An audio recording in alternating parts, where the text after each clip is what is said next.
Alors, le corps en transition, on va parler. Alors, ça, c'est un petit truc que je vous avais fait en plus, mais ça revient quand même beaucoup dans les coachings. Moi, je l'avais fait pour moi. Je me suis même fait un guide que je vais vous envoyer aussi en plus.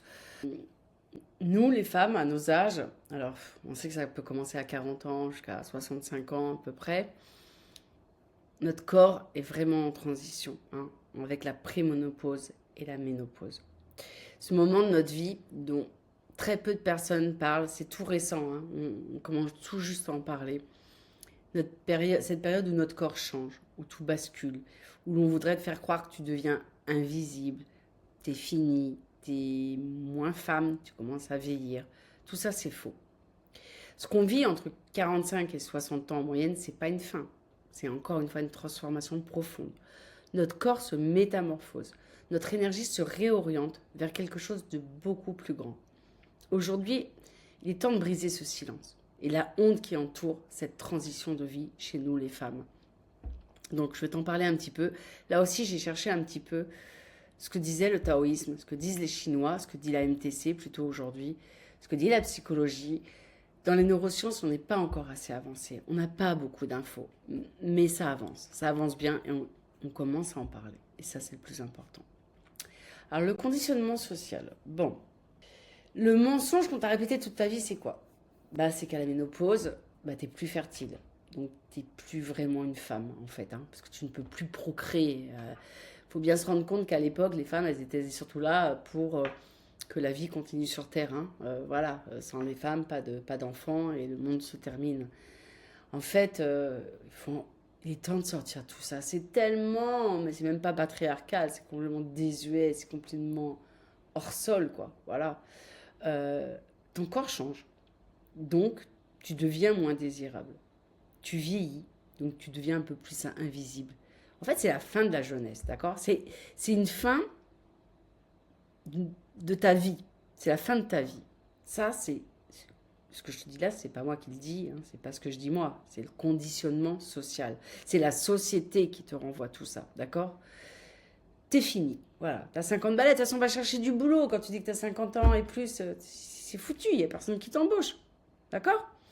Donc, ce discours, c'est un véritable mensonge culturel et patriarcal, d'accord? Donc, c'est une des psychologues, Christiane Northrom, spécialiste de la santé des femmes, qui affirme quelque chose de radical. La ménopause, c'est pas une maladie, c'est une initiation. C'est un passage vers une deuxième moitié de notre vie, et la plus puissante. On a donné toute notre première partie de vie à faire plaisir à nos parents, faire les bonnes études, la carrière, le mariage, les enfants, le divorce, les enfants qui se barrent, enfin tout le monde s'est barré. Toi avec toi-même. C'est pour ça que ce passage il est important. Et quand tu te dis, ok, maintenant je vais penser à moi, tu es en plus dans la pleine période préménopause, ménopause. Mais putain, cette partie-là de ta vie, elle est pour toi. Et donc, aussi faire avec ce qu'est la préménopause et la ménopause.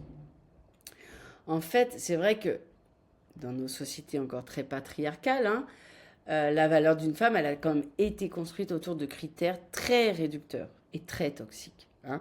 Et ce conditionnement, il nous poursuit depuis l'enfance, hein, et il atteint son apogée à la ménopause. Ok? Donc la jeunesse, c'est quoi? Dans les valeurs encore patriarcales de nos sociétés occidentales, la jeunesse, c'est ton apparence physique prime sur ton expérience. La fertilité, ta capacité à procréer définit ta féminité. Les femmes qui ne peuvent pas avoir d'enfants ne sont pas vues du tout de la même façon. Moi, je me souviens, déjà à mon époque, hein, quand j'étais jeune, quand une fille avait ses règles la première fois, on disait oh, ça y est, c'est une femme. Bon, quand t'as 12-13 ans, on voit pas le truc. Hein. Enfin bref. Plaire, voilà. Être attractive pour le regard masculin, c'est important. Être disponible, servir les besoins des autres avant les tiens. On se sacrifie tellement, nous les femmes, pour nous, pour notre conjoint, pour nos enfants, pour nos parents qui vieillissent, pour nos collègues, enfin, voilà. Ça, c'est la valeur d'une femme selon le patriarcat. hein, qui est très ancrée aujourd'hui, les filles. Hein. On croit qu'avec MeToo et tout ce qui se passe, non, on le voit encore avec des affaires aujourd'hui qui sortent sur la pédocriminalité, sur la violence sexuelle, sur les... voilà, au moment où je tourne la vidéo, c'est Patrick Bruel qui sort, qui depuis 25-30 ans a... Il est encore innocent jusqu'à aujourd'hui puisqu'il n'a pas eu son procès, mais on n'est qu'au début de l'histoire. Mais quand même, des femmes ont porté plainte. Hein. Il a quand même aujourd'hui 8 plaintes contre lui de viol, d'attouchement, de violence sexuelle, de harcèlement sexuel. Enfin bon. Et ça, c'est sans arrêt. Et il n'y a pas longtemps, je ne sais pas quand est-ce que tu regarderas cette vidéo, mais il n'y a pas longtemps, on a eu quand même l'affaire Epstein, avec tous ses enfants. Enfin bon, j'ai même pas envie d'en parler, tellement c'est dégueulasse. Bref, le résultat, en revenant sur la ménopause, tout ça, c'est quelque chose... Je ne suis pas devenue assistante sociale pour rien. Hein. Je travaille beaucoup dans les violences, hein, violences sexuelles, violences conjugales, maltraitance sur enfants. Donc moi, c'est quand même mon premier métier de cœur. Et j'ai quand même fait ces études-là pour ça, en fait, hein, au départ. Donc je reste encore très vive là-dessus quand j'ai des discussions. Voilà. Mais là, c'est pas le débat. Donc quand la ménopause arrive, on se sent fini, inutile, hors jeu. Complètement faux. Mais il est temps de déconstruire ces croyances limitantes. Nous les femmes, nous-mêmes. Personne ne va le faire à notre place, hein. Personne. Surtout pas les hommes. Et comme dans la médecine, y compris chez les gynécos, ce sont quand même beaucoup d'hommes. Il faut que nous, on se prenne en charge. C'est la base. Alors, ce qui se passe vraiment dans ton corps, on va essayer de comprendre un peu plus. Physiquement, tes hormones, elles vont se réorganiser en profondeur à cette période-là. Donc, il y a une diminution des oestrogènes qui marque la fin des cycles menstruels, qui peut prendre du temps, hein, parce que entre avoir plus de règles du tout, on a plein de périodes où on n'en a pas pendant 2 ou 3 mois, et puis après on en a 2 fois dans le mois, et puis puissante, puis après on n'a plus rien, après, bon, c'est très galère cette période-là. Hein, et ton énergie, elle n'est plus mobilisée pour la reproduction. C'est là qu'on se libère pour autre chose. Et tu vas te libérer pour toi. Parce que ça, les cycles menstruels qu'on connaît quand même pendant... ouais, 40 ans. On vit quasiment 40 ans avec des règles, les filles. Donc cette énergie, vous le savez, tous les effets secondaires de ces cycles prémenstruels, quand on perd beaucoup de sang, qu'on manque de fer, qu'on est épuisé, les migraines. Putain, nous, notre corps, il est mis à rude épreuve toutes ces années. Et là, enfin, il y a déjà ça en moins. Voyez-le comme quelque chose de positif. Émotionnellement maintenant, on traverse, enfin, c'est vraiment une véritable crise identitaire. Au moment de la préménopause, on est en pleine crise identitaire. Qui suis-je si je suis plus jeune? Qui suis-je si je peux plus procréer? Qui suis-je? Quelle est ma valeur maintenant? Qu'est-ce que je vaux? Qu'est-ce que je vaux en tant que femme, en tant que mère, en tant qu'épouse, en tant que femme qui travaille? Ces questions, elles sont normales. Ces questions, elles sont nécessaires pour avancer. Maintenant, socialement, la société tente de t'effacer, de t'invisibiliser dans un monde où on est hyper visible avec les réseaux sociaux. Donc on passe de femmes désirables, jeunes et belles, à femmes complètement transparentes. Alors oui, ça fait mal. Oui, ça fait mal. Cette violence symbolique, elle est réelle et profonde. Et encore une fois, accueillons-la quand on passe par là. Accueille-la parce que c'est comme ça, ok? Donc ça, c'est important. Ensuite, les symptômes qu'on te cache. Alors ça aussi, parce que moi, j'ai vachement cherché là-dessus, parce que qu'est-ce qu'on te dit? T'as plus de règles. La préménopause, t'as plus de règles et t'as les bouffées de chaleur. Attends, pardon, mais presque tout le temps, ça a été comme ça. Hein. Je monte sur ma chaise. Parce que la chaise, elle descend, je sais pas pourquoi. Enfin, même la génération de nos mères, voilà, bon, on n'en parlait pas du tout, là, hein, pour le coup. Mais les premiers symptômes qui ont connu depuis très longtemps, c'est ça. C'est la fin des règles et c'est les bouffées de chaleur. Mais... alors oui, les bouffées de chaleur, avec ce qui va avec, hein, les sueurs nocturnes, les insomnies, mais on ne te parle pas du reste. Je vais vous mettre aussi dans ce chapitre, ce podcast, d'Anne Guesquière avec cette gynécologue qui parle de tout ça, justement, parce qu'on commence vraiment, vraiment à en parler. Et tant mieux, là encore une fois, ce sont des femmes qui en parlent parce qu'elles vivent ça. Et c'est quand elles vivent ça, d'ailleurs, qu'elles commencent à en parler. Hein. Autrement, on n'en parlait pas. Mais les autres symptômes, ils sont réels, ils sont physiologiques et ils sont aussi normaux. D'accord? C'est-à-dire que ton corps, il se réorganise. Tes hormones, elles fluctuent tellement violemment avant de pouvoir enfin se stabiliser. C'est pas dans ta tête. C'est réel, en fait. Hein. Donc, c'est... Voilà. Alors, à plus ou moins, on est toutes différentes, encore une fois, mais on ressent quasiment tous les symptômes, ou seulement quelques-uns très accentués, qui, bien souvent, notre cerveau, il oublie les autres, parce qu'on est tellement, par exemple, celles qui ont des bouffées de chaleur et des insomnies, et qui se réveillent 3 fois dans la nuit. Enfin, moi, j'ai une femme l'autre jour qui me disait ça. Elle se réveille 3 fois dans la nuit, toutes les nuits, depuis déjà 3 ans. Donc, j'imagine même pas ce qu'elle vit. Et elle est obligée, à chaque fois quand elle se réveille, elle est trempée. Mais comme si elle sortait d'une douche ou d'un bain, ses draps sont trempés. Elle est obligée de changer son lit, sa chemise de nuit, son pyjama, 3 fois par nuit. Imagine un peu dans quel état elle se réveille le matin. Voilà, donc c'est une vraie réalité. Elle dit, j'ai pas d'autres symptômes. Peut-être qu'il y en a d'autres qu'elle ne les voit pas. Parce que ceux-là sont tellement forts, tellement prégnants qu'on ne les voit pas tous. Alors les autres symptômes, c'est quoi? Fatigue extrême, brouillard mental. Ça tombe bien, vous êtes exactement là-dedans. Parce que là aussi, je fais un pont, c'est pas anodin. Parce que moi, quand j'ai commencé à travailler sur tout ça, et moi, ça a commencé à 50 ans, ce déclic, cette fatigue, ce brouillard mental, des douleurs, des insomnies, enfin voilà, toute ma vie que je remettais un peu en cause sur le plan psychologique, psychique, mais aussi dans mon corps, ce que je ressentais. Puis 50 ans, peut-être que voilà, il y a un déclic là, ça y est, tu passes un cap, peut-être qu'il y a tout ça, je sais pas.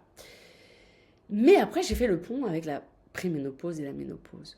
Parce que la fatigue extrême et le brouillard mental arrivent dans ces périodes-là où nos enfants s'en vont, où encore une fois, on est en couple, c'est pas le top, ou alors on n'est plus en couple, on se sent seul, ou la carrière, on a fait le tour, ou on a vécu des maladies, des décès, enfin bon. Mais du coup, on met tout ça sur le dos de ce qu'on traverse. Mais finalement, est-ce que ça n'a pas un lien avec la préménopause et la ménopause? Donc, ça fait partie des symptômes. Fatigue extrême, brouillard mental, épuisement profond, difficulté de concentration qui bouleversent notre vie, qui bouleversent notre quotidien. Moi, je l'ai senti, ça. J'ai senti ce brouillard, mais putain, qui je suis, où je vais. Alors, est-ce que c'était le départ de ma fille? Puisque moi, je l'ai ressenti le lendemain où je suis rentrée de Suisse. Donc, est-ce que c'est exactement ça?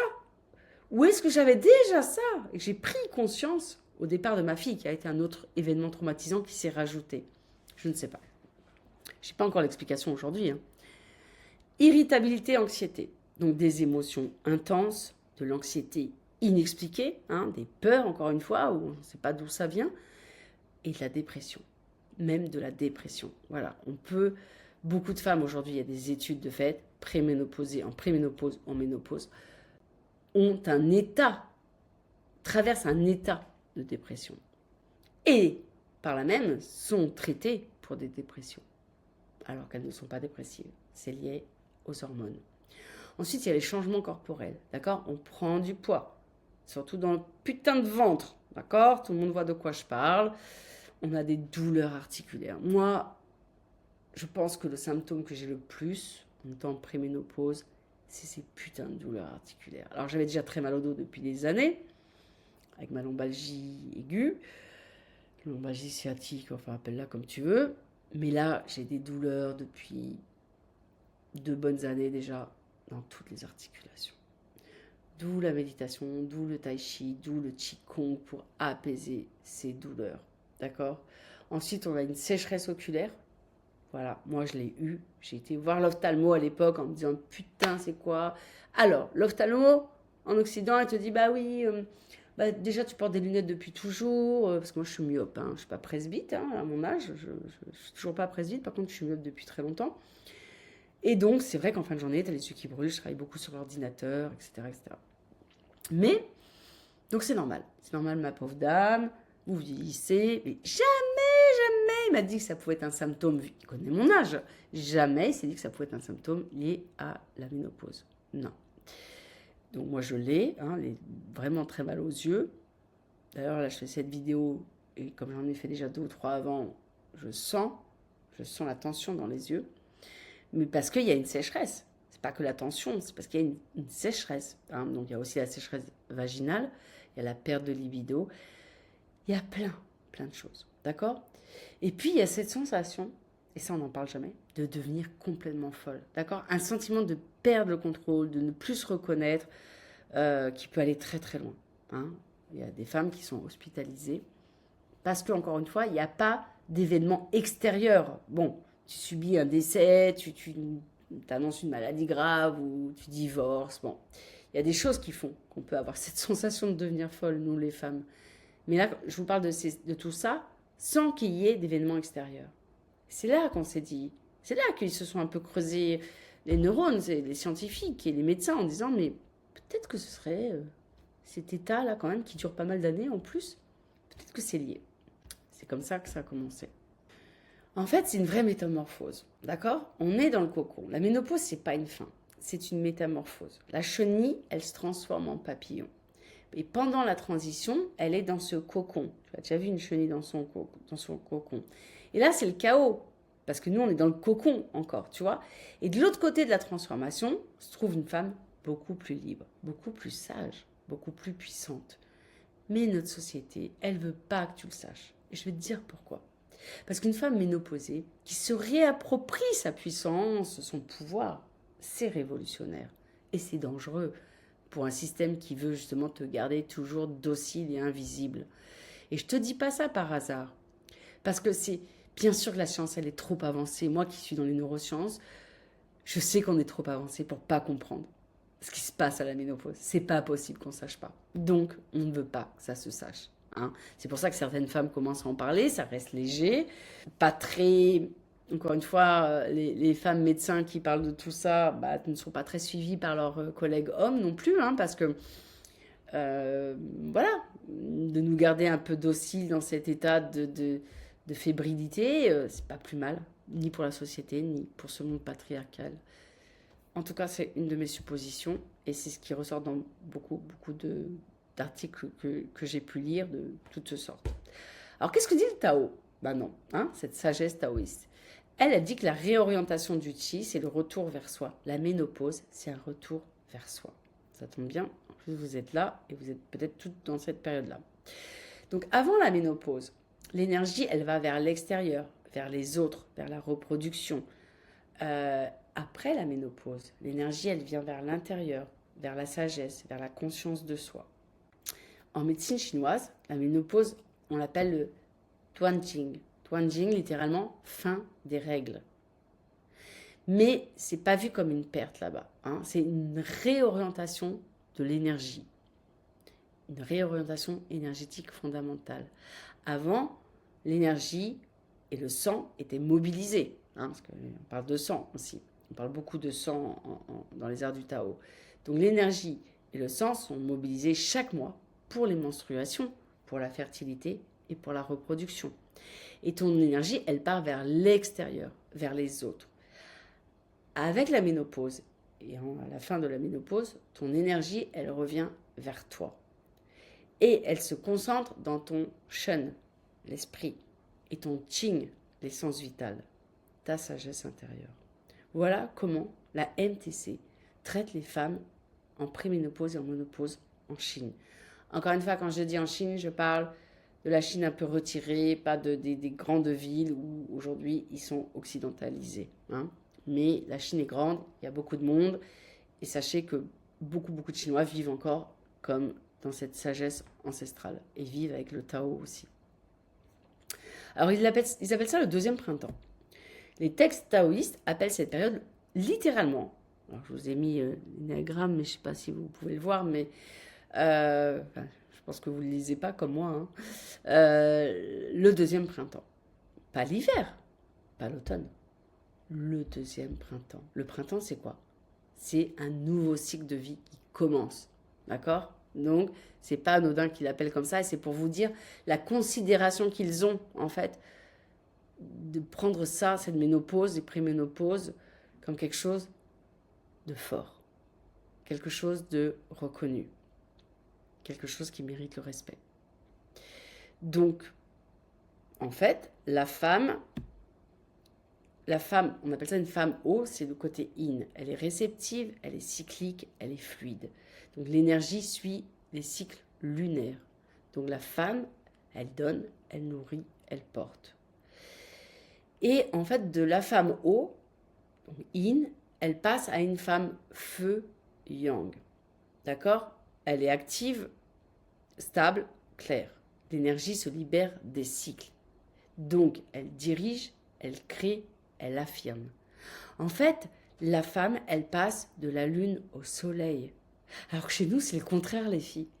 On est un soleil, on est jeune, on est belle, et on passe à yin, la lune, le côté sombre, le côté repos. En Chine, c'est le contraire. On passe de la lune, quand on est en pleine période, je dirais jusqu'avant la ménopause, on est yin. Voilà. On donne, on nourrit, on porte. Ce qui est vrai. Mais après, on est yang. On retrouve notre pouvoir. C'est pour ça que je te disais tout à l'heure, peut-être que ça convient à beaucoup de monde qu'on ne s'occupe pas de nous et de la ménopause. Et qu'on ne va pas chercher plus loin et qu'on ne nous explique pas tout ça et qu'on préfère nous bourrer d'antidépresseurs et d'hormones à droite à gauche qui rapportent. Hein, n'oubliez pas, tout ça, ça rapporte aussi. Voilà, que de nous expliquer les choses très tôt, parce qu'on sait que maintenant ça commence, les premiers symptômes commencent dans la quarantaine, hein, début de quarantaine, hein, donc en fait très tôt, très tôt, très tôt. L'anxiété, le stress, on croit que c'est le boulot, les gosses quand ils sont encore petits, qu'on a plein de choses à faire. Non, peut-être que c'est ça, mais on ne nous explique pas non plus. Donc voilà, on devient une femme qui brûle pour elle-même. Elle garde son feu. Tout son feu est maintenant, c'est tout pour elle. Et c'est pour ça qu'elle peut être, comme je disais tout à l'heure en Occident, virulente, révolutionnaire. Parce qu'une femme, quand elle a tout son pouvoir, est puissante. Et donc, on fait encore peur. Hein. Le patriarcat, on fait encore peur, hein, les filles, il faut le savoir aussi.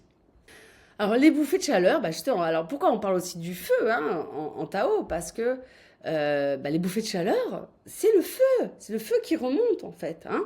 Donc, les bouffées de chaleur, c'est pas juste des symptômes désagréables, c'est l'énergie qui remonte. C'est ça la bouffée de chaleur dans le taoïsme et en Chine. Donc, pendant des années, ton feu, il descendait vers le bas-ventre, vers l'utérus, vers la fertilité. Et maintenant, il remonte vers le cœur, la tête, l'esprit, la conscience. Et c'est pas pour rien que c'est à 50 ans qu'on se réveille aussi avec notre conscience et se dire j'ai envie de changer, je sais pas ce qui se passe, je suis plus moi-même, j'ai envie de retrouver mon identité, mon authenticité, de vivre pour moi. C'est pas anodin. Ça va aussi avec notre cycle. Donc, c'est un réajustement énergétique profond. Le feu qui était en bas remonte vers le haut, vers la clarté, vers la voix, vers le pouvoir personnel. Et dans ces cultures taoïstes, les femmes ménopausées étaient les femmes les plus respectées, sont les femmes les plus respectées. D'accord? C'était des conseillères, des guérisseuses, des sages. On allait les voir pour leur demander des conseils. Elles savaient tout, les femmes ménopausées. Elles avaient tout vécu, elles avaient eu une expérience de tout, de toute la vie. Et c'était des guides, pas des femmes invisibles, des femmes puissantes. Voilà. Et peut-être c'est ce qu'on est en Occident. Sauf que bon, on n'est pas dans la même culture, on le voit. Donc ce qu'il faut faire, c'est reprendre ton pouvoir. La ménopause, c'est pas une fin. C'est une initiation vers la partie la plus puissante de ta vie. D'accord? Tu te transformes de femme qui a donné aux autres à femme qui t'appartient. C'est pour toi maintenant. Putain, c'est pas de l'égoïsme, c'est pour toi. Prends-le et prends soin de toi. Tu l'as mérité, tu as tellement donné à tout et à tout le monde. C'est une phase où tu te stabilises. D'accord? Donc de femme cyclique, hein, parce que voilà, avec tous les cycles menstruels, etc. Je ne parle pas des grossesses, des accouchements, tout ce qu'on subit. Donc voilà, tu passes à une femme stable, ancrée, qui a toute son énergie pour elle, puisqu'elle ne se disperse plus vers l'extérieur. Et tu rayonnes. Tu passes de femme lune à femme soleil. C'est ça, rayonner. On est des femmes soleil à la ménopause. On n'est pas éteinte, on n'est pas dans la nuit, on n'est pas la lune. On est on rayonne et on est visible. Donc c'est le moment où on reprend pleinement notre pouvoir, hein, notre énergie qui revient vers nous, l'énergie qui nous appartient enfin, on l'a tellement donné aux autres. Putain, utilise-la, incarne-la, et brille quoi. Je ne peux pas te dire autre chose, brille. Donc voilà, je t'ai fait un petit peu ce truc sur la ménopause, ces petites capsules sur la ménopause, parce que moi ça me tenait à cœur, parce que j'ai beaucoup étudié ça, et je suis encore en train d'étudier ça, parce que c'est tellement dur de trouver des choses scientifiques, prouvées, libres d'accès. C'est très très compliqué. Mais je t'ai fait ça, et là je peaufine mon petit guide, qui va te donner plein de petits trucs, essaye, n'essaye pas, fais ce que tu as envie. Voilà, chacune encore une fois. Il y a des femmes qui prennent des hormones parce que c'est nécessaire, parce qu'elles sont suivies par des médecins. Tout le monde n'a pas besoin d'hormones. Mais tout ce qui est naturel, alors encore une fois, les médecins, c'est le discours des médecins, vont te dire non, mais nous, on ne peut pas dire que l'aromathérapie, ça marche, que les plantes, la phytothérapie, ça marche, que... Bah oui, bien sûr, ils ne veulent pas le dire parce que si ça marche, bah, personne n'ira les voir, quoi. Hein. Donc encore une fois, ne soyez pas crédules par rapport à tout ce qu'on vous dit. Testez sur vous-même, testez ce qui vous convient en fait, c'est tout quoi. Il n'y a pas d'autre solution. Donc je vous mettrai le petit guide aussi. Et voilà. Ciao, ciao.